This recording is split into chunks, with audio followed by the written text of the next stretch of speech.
Yo, what's up mga tropa pips? Magandang araw po sa inyong lahat. Happy Sunday! At magandang araw sa ating mga kababayang OFW na mamamasyal, makikipagkita sa mga friendship, o kaya naman ay makikipagtelebabad sa kanilang mga pamilya. Ayan, shoutout po sa inyo mga tropa pips nating OFW. Sana nasa mabuti po kayong kalagayan lahat. Lalo na yung mga kaibigan natin dyan sa Hong Kong, Macau, at sa China. Ayan, may mga OFW tayong mga na-meet dyan. Hello po sa inyo. Ngayon po, ito po ang ating pag-uusapan. At ito po ay medyo hindi naman napapanis na. At mainit pa rin naman itong issue na ito. Pero alam nyo po ba na itong si Pantaleon Alvarez, matagal na nating naririnig yung mga balita dyan. Yung mga tungkol sa mga kabit-kabit, tungkol sa mga third party, ayan, mga merong chika babes, ito talagang ano yan kumbaga yung grupo nila Digong, di ba? Grupo ng mga matatanda na kaibigan ni Digong, talagang may mga ganyang issue. May ganyan po talagang issue at ilan sa kanyang mga kaibigan o nitong si Digong ang sinasabi po na meron pong mga ganyan, mga chika babes. Ayan. At ito nga si Kibulok din, di ba? O, si Kibulok nga pastor di ba? Merong pastoral. Tapos ito nga si Pantaleon Alvarez naman ay merong Jen Maliwanag. At maliwanag pa sa sikat ng araw na talagang yung kanyang anak pa po mismo ang nag-booking sa kanya. At ako, alam nyo, sabi ko, nung lumabas tong issue na to bago mag-eleksyon, sabi ko, reliable source to.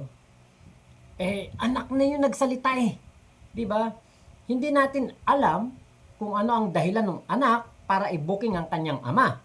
Pero, isa lang ang natin dito, isa lang yung napatunayan natin dito, na etong si Pantaleon Alvarez ay totoo pala yung mga bulong-bulungan about sa kanya.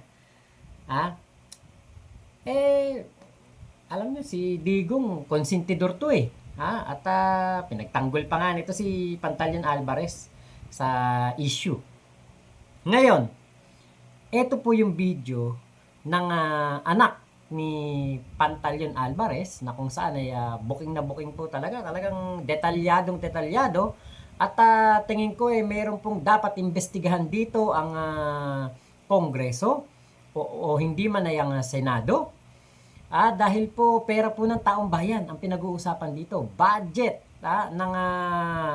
ng taong bayan at parang napaka spoiled naman nitong si Miss Jen kung totoo po ito dahil yung pong kalsada papunta po doon. Road to mansion nga yung issue, di ba? Road to mansion. Abay talaga pong pinutol doon sa mismong harapan ng putol. Kumbaga hanggang doon lang yung project sa mismong harapan ng mansion nitong sinasabing kay Miss Jen na pinagawa nitong si Pantaleon Alvarez. So ito po yung video sa hindi pa po nakakapanood. Ito po yung video. At ulitin niyo pong panoorin. Tapusin po ninyo at meron po tayong isisiwalat din. Talagang mag-best friend to si Digong saka si Pantaleon Alvarez. Panoorin po ninyo. Ginawa talaga yan para kay Jen. Yung girlfriend ni Papa, ni Kong Bebon.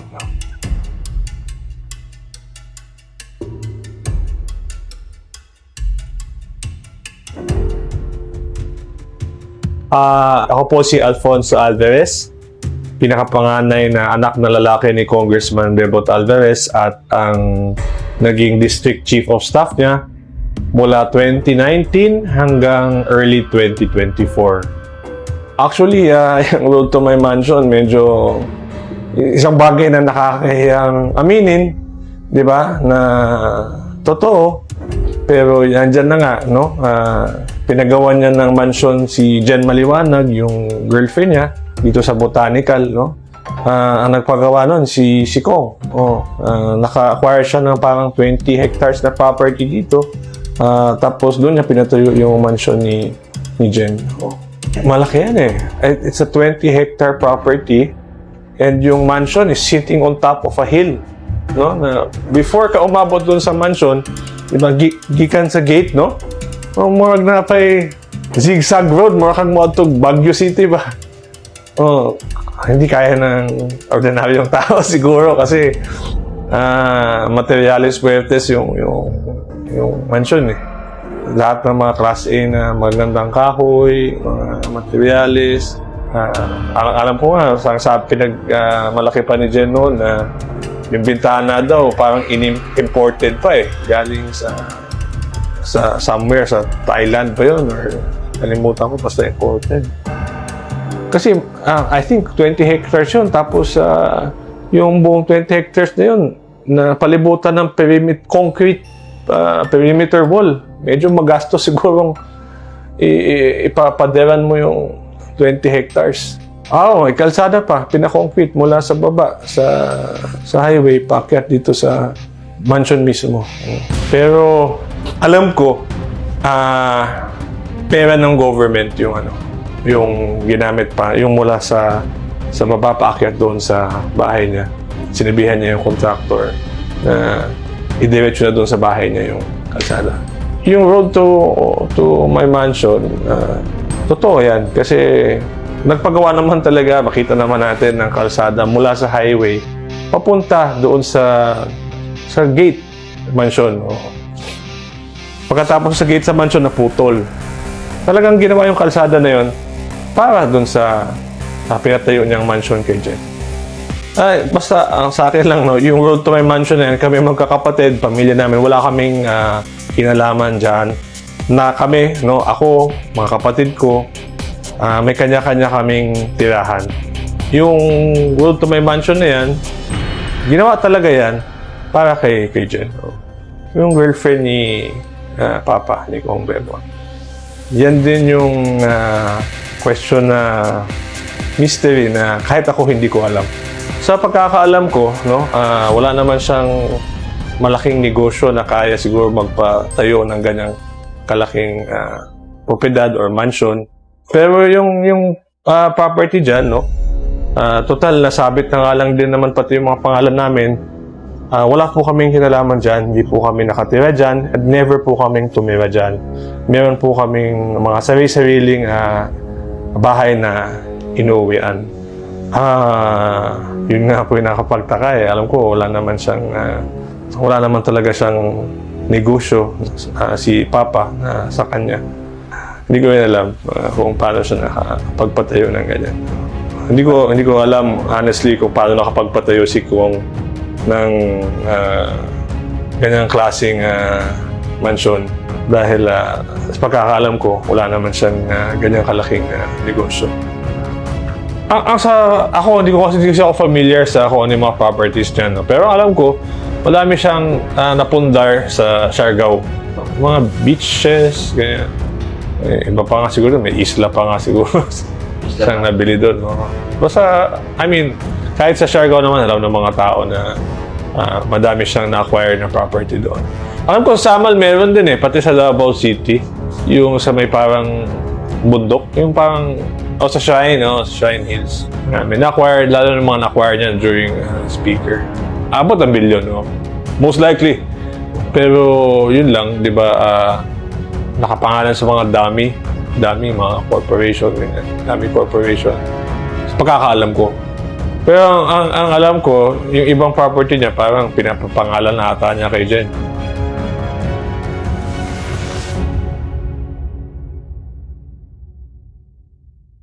O di ba? Talagang talaga pong nakakagulat, nakakabigla at talagang ito ay isang kumbaga hindi inaasahan na sariling anak pa ni Pantaleon Alvarez ang magbubuking sa kanya.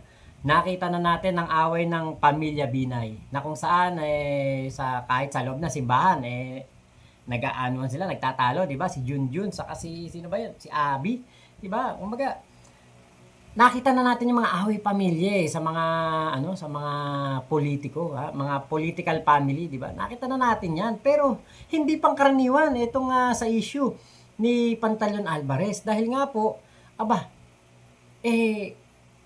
sariling anak ang siyang nag-booking sa ama na tingin ko merong malaking corruption po at ilang milyon kaya ang inubos doon sa kalsada na ginawa papunta doon sa bahay nitong o mansyon nitong si Jen Maliwanag. Ngayon po, pag po tinignan, kasi hinahanap ko yung pangalan niya dito po sa COMELEC sa ABS-CBN Halalan 2025, ayan. Tinignan ko dito po, City of Tagum. Yan ang lumabas, City of Tagum. At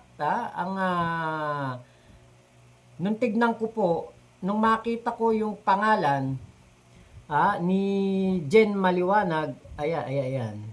Pang number 17 po siya. Ayan, pang number 17 po siya sa nakarang eleksyon with 30,698 votes. Yun po yung kanyang naging boto. Pero hindi po siya nanalo. Hindi po siya pumasok sa 8 na konsehal na kailangan. So ibig sabihin itong issue na ito ay nakasira talaga dito kay Jen Maliwanag at tingin ko naging epekto nito hindi siya binoto ng tao dahil nga po ang tawag sa kanya ay kabit. At isa pa, ito pong kumbaga si Pantaleon Alvarez, talo din. Talo din. At tingin ko malaki ang naging epekto nitong video na ito, paglabas ng video na ito dito sa kay Pantaleon Alvarez at napakalayo po ng kalamangan ng kanyang kalaban. Kasi yung kalaban niya, alam niyo ba pangatlo lang si Pantaleon Alvarez? Ayan. Pangatlo lang si Pantaleon Alvarez with 137,000 votes. Yung kanyang kalaban, Clarice Jubahib, yung nag-number 1, 229. Ayan, pumangatlo lang si Pantaleon Alvarez. Itong si Pantaleon Alvarez, di ba, kongresista to. Bumaba ng vice governor. So, malaki po ang naging epekto dito kaya Pantaleon Alvarez ng issue na ito patungkol sa road to mansion sa mansion ni Jen Maliwanag. Kita nyo sabi yung yung madali daw matanggal yung yung indelible ink, pero yung akin hanggang ngayon nandiyan pa rin hindi pa rin nawawala. Yung dati nga naalala ko para isang buwan na meron pa akong ganito kahit araw-araw ko naliligo ngayon po sa aking palagay ito po hindi po ito paninira diba? Kasi anak yung nagkukwento Hindi natin alam kung ano pinagugatan, kung meron ba silang pinag-awayan ng kanyang ama, kung ano ba yung pinakamalaking dahilan kung bakit yung anak ang siyang nagsiwalat ng mga baho ng kanyang ama. Kasi kung hindi ko magagawa sa tatay ko yan, pwera na lang siguro kung talagang merong malaking na dahilan. Diba? Kasi napaka bihira o hindi po pangkaraniwan talaga itong gantong pangyayari. Pero alam niyo po ba, etong si Digong, abay sa halip po na kumbaga diba, sa halip na sino ba mo? ipagtanggol ang mga kababaihan. Etong si Digong ipagtanggol ang mga kababaihan, protektahan ang interes ng mga kababaihan at huwag konsintihin ang mga kaibigan niya na gumagawa po ng ganitong kumbaga parang pangangabit, 'di ba? Pagkakaroon ng third party, si Digong po talaga numero 1 konsentidor. Eto. Pakinggan natin 'to. Ito. Speaker. Ayan. Tila sumaklolo sa kanyang pangulo. Ito. Pati si Ang girlfriend ng pamilyadong si House Speaker Pantaleon Alvarez. Tila sumaklolo sa kanyang pangulo. pati si Speaker. Ba't matanong na ilang lahat kami dito wala nang ranggo pagka ganon. Sino bang walang kaligayahan? Tanong natin, ilan ang lawmakers na may 2, 3, 4 na babae, tanungin mo sila. Sabi pa ng Pangulo, hindi lang naman daw si Alvarez ang may ibang babae. Ang pare, itong isa pang sino ilang pare dito na may asawa? Ay, nako. Si hypocrisy. Ang pagkakaroon ng girlfriend ni Alvarez ang isa sa mga isyong ibinunsod ng pagsasampa niya ng reklamong graft laban kay Congressman Antonio Floyrendo Jr. Pero giit ni Alvarez, isirampa niya ang reklamo dahil nilabag umano ni Floyrendo ang batas nang i-renew ng kanyang kumpanyang Tadeco ang joint venture agreement ito sa Bureau. Ayan kita nyo. Si Digong pinagtatanggol si Alvarez patungkol po sa pagkakaroon ng kalaguyo. 'Di ba? Parang talagang talagang pagdating sa mga ganitong issue, si Digong parang nino-normalize niya para ma-justify na tama lang 'yun, okay lang 'yun. Hindi naman masama 'yun. Maraming gumagawa nun, 'di ba? Parang parang talagang sabi ko, itong grupo ni Digong na ito, grabe talaga, Ibang klase talaga sila para lamang ma-justify ang kanilang mga ginagawang katarantaduhan, di ba? Ayan na. Narinig na natin ang pagtatanggol ni Digong dito po kay Pantaleon Alvarez. Ngayon, balik tayo dun sa road to mansion. Kung si Pantaleon Alvarez ay nagawa po na magpagawa ng kalsada papunta doon sa mansyon nitong kanyang jowa, what more pa kaya yung ibang mga galamay ni Digong? Ito mayroon akong narinig patungkol kay Miss Sharon. Merong sinabi dyan si Miss Sharon Stone. O hindi ko matandaan kung anong basta Stone ng pangalan niya, yung vlogger na naging biktima ni Kibulok. Muntik na siyang maging pastoral ni Kibulok. Ngayon ito pong si ma'am na ito, nakalimutan ko yung kanyang pangalan hinahanap ko nga yung FB page, yung yung YouTube niya, hindi ko makita YouTube channel niya. Meron siyang nabanggit na yun daw pong mga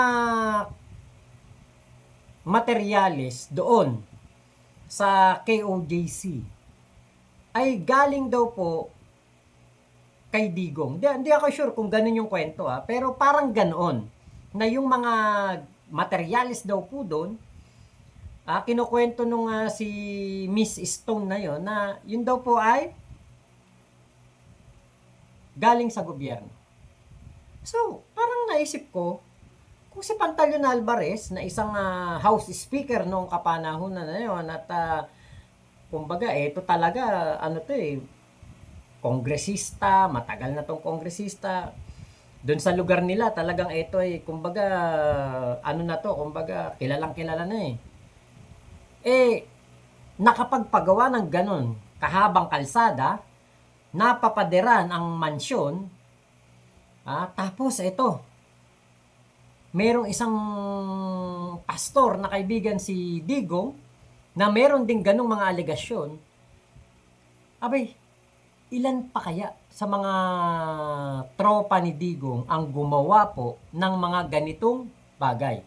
Kasi si Harry Roque nahaharap din sa ganyang problema dahil meron din pong land grabbing, human trafficking, at etong si Harry Roque, meron daw po itong gusto nga parang ipatayo na industrial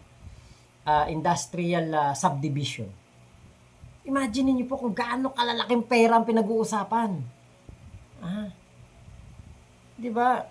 Tapos lately, eto kay Arnel Ignacio, 'di ba? 1.4 billion. Puro mga tauhan dati to ni Digong 'Di ba? Kaya po hindi tayo nabibigla dahil alam na natin na basta tropa ni Digong may gagawing kabulastugan. Pero, di ba? Pera ng taong bayan ng kawawa di ba? So parang dito sa issue na ito na inilabas nung anak mismo ni Pantaleon Alvarez, baka naman po pwede 'Di ba? Sa Senado. Kahit naka-break po kayo, baka pwede naman natin tong tignan, silipin. Kasi hindi po ito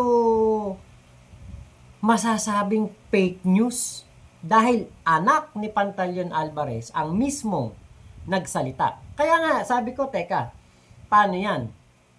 DDS yun, si Pantaleon Alvarez. Tropa talaga yan ni Digong. Napansin nyo naman, kung napapanood nyo yung mga live press conference ni Digong, minsan nasa tabi niya yan. Hindi minsan, madalas pala.